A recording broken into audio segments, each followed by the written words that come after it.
thought I had made the right choice. The day after and the months after, I really began to question that choice. I voted no.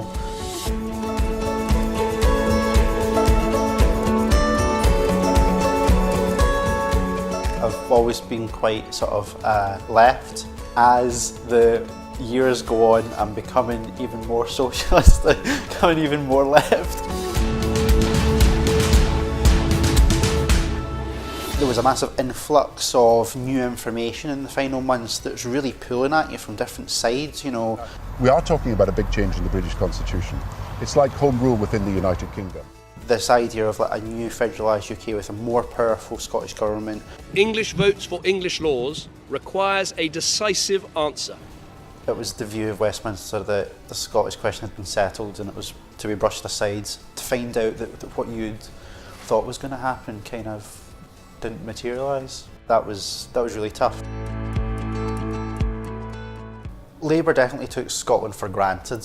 What I find is you've got members who have a belief in the party, a belief in the values, a belief in social democracy, and a belief to work across political divides to do the greatest good. But then what you find is you've got, for example, Scottish Labour refusing to even work with the Scottish Parliament on something as awful as Brexit. Before the referendum, I knew 14 Labour Party paid up members. After the independence referendum, that had dropped to about 4. Coming the EU referendum, there was me.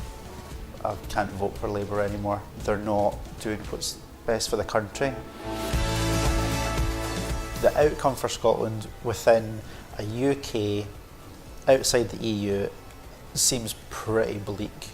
It seems to be that the UK's future is tied to a more xenophobic, racist, homophobic country.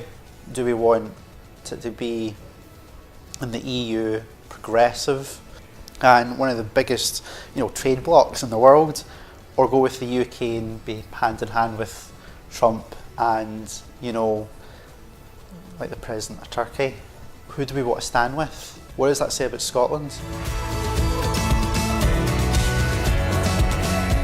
The people that I know who voted no thought Yes campaign people thought was going to be like, this magical wonderland. If we're more on, say, look, the first few years are going to be hard, but it's going to be worth it. The ability to shape a constitution, to say these are things that we believe in, these are things that Scotland believes in, surely that's worth more than the current setup we've got at the minute. There should be another independence referendum. I think that the circumstances we were in 2014 have totally changed. Have totally changed. The question needs to be put to the Scottish people again. To me, it seems the only choice now. This time, I would vote yes.